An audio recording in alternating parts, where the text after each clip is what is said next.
Now, WLOX presents the Friday Night Football Showdown Halftime Update. Proudly sponsored by B&L Orthopedic Specialists and Pawpaw's Campers and Cars.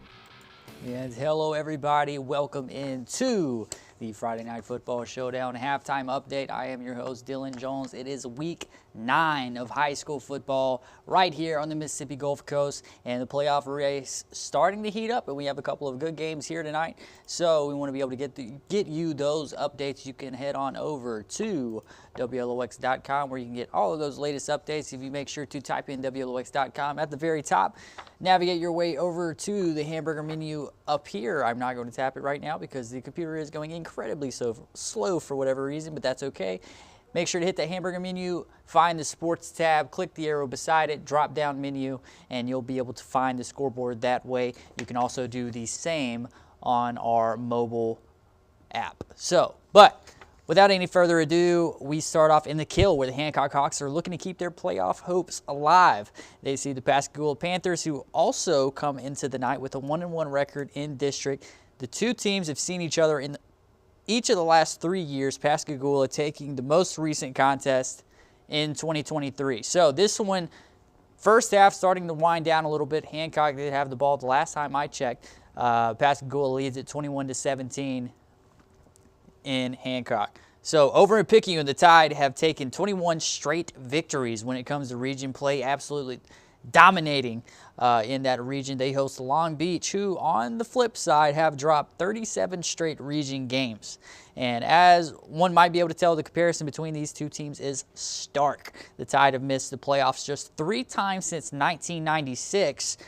And Long Beach has not played in the playoffs since 2011. So the score is certainly reflecting that thus far. This game is actually at halftime, 35-0. Picayune is leading. Now we head to West Harrison, where the Canes lit up the scoreboard last week against Picayune, but still fell short. They play the George County Rebels, who took a win over Hancock, as we just mentioned last week. Both teams have played one common opponent this year.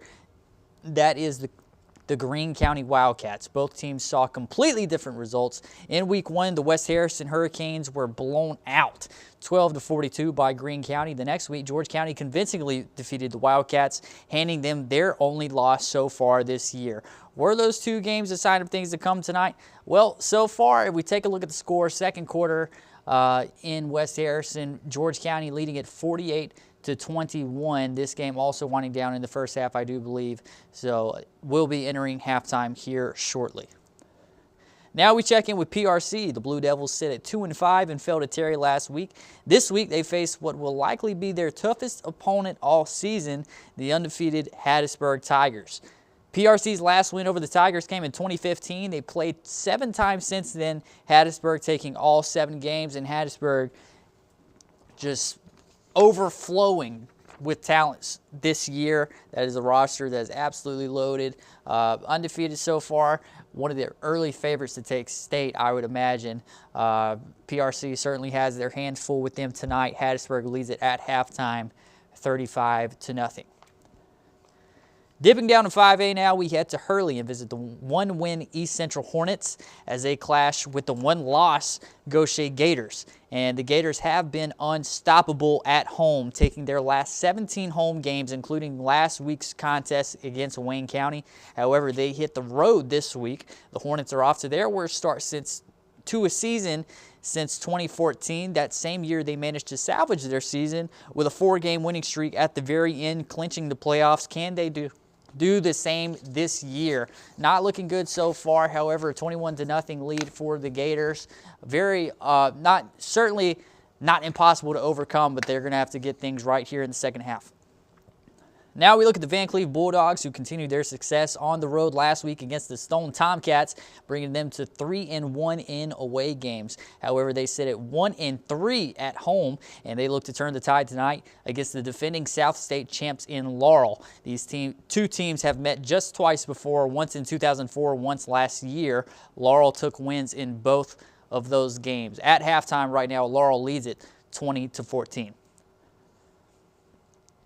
So to finish out 5A, we will travel with the 3-4 Stone Tomcats up to Waynesboro, where they meet the Wayne County War Eagles. The War Eagles have had a bit of a problem on the defensive side of the ball so far this year, allowing at least 30 points in 5 of their 8 games. Obviously, they lost all 5 of those games. As for the Tomcats, they've scored 30 points just once so far this season. That was in Week 6 against St. Stanislaus. Which team goes against the grain here tonight? So far at halftime, very close. I'm not exactly sure what's going down. These defenses came out to play, apparently. Stone leads it 3-0. No touchdowns so far in this one. Now we take a look at 4A, where the Brady Tigers could shake things up by doing something they haven't done in over a decade, and that is beat the Poplarville Hornets. The Hornets have just one loss this season, coming against West Jones. That game just by 3 points, 10-7. They've won their last 3 games since then, as well as their last 3 meetings with Bay. A nice lead here. That game also in halftime, believe it or not, Poplarville leading it 28-7. So, as we go along, you'll see these next 3 games do not have a score updated yet, so if you have a score to those games, feel free to leave a comment down below, and we'll make sure to get those updated as soon as possible. But we'll give you a little insight anyways. But over in Leakesville, the winless Moss Point Tigers are on the verge of making history, and not in a good way, as they take on the one-loss Greene County Wildcats.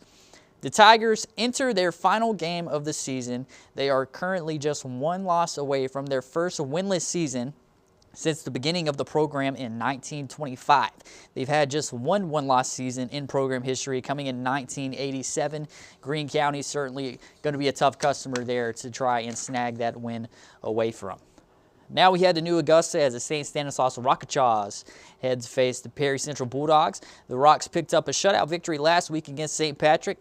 Now they look to earn another win against PC after winning all 3 of their previous meetings.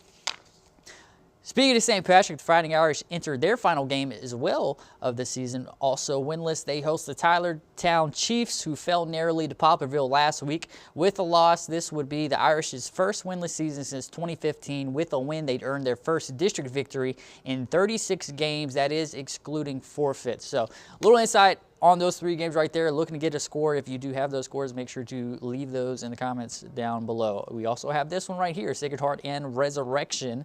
Resurrection are lone 1A team. They've lost their last 2 games and hope to get back on track this week. They host the Sacred Heart Crusaders. In 11 contests, Resurrection has taken 11 wins against the Crusaders. However, Sacred Heart could be stout competition. They enter tonight 6-2, so certainly something to keep an eye on there. But now we will head over to 7A. We will finish out with these 3 games. We start in Gulfport as the Admirals tightly cling on to the #1 seed. They fend off the St. Martin Yellow Jackets, who are 1-13 against the Admirals since 2004. A Gulfport win tonight would give them their 3rd straight, as well as St. Martin's 20th straight district loss. And it's certainly trending that way as of now. First half starting to wind down. Actually, as a matter of fact, I believe this one is in halftime. Yes, this one is in halftime. 28-7, Gulfport leads it as of now. So we move on. In Biloxi, the Indians are coming off a win last week against St. Martin. Tonight, they see the Ocean Springs Greyhounds, who took a win against Harrison Central. Entering the night, the Greyhounds have won 21 straight district games. Can they make it 22? So this one actually starts off with a pretty crazy play. Greyhounds get on the board first, a 40-yard pick 6 by linebacker Gabe Verga. At halftime, they lead it 14-7. And lastly, we visit D'Iberville as the Warriors look to fend off the Harrison Central Red Rebels. Last year's rendition of this matchup proved to be a classic, with the Red Rebels taking a 40-43 victory. D'Iberville leads it right now 7-0 in the first quarter. I imagine we need to get that one updated here pretty soon. But again, great game last year. Expecting a lot of the same things out of there. But that will do it for us here tonight.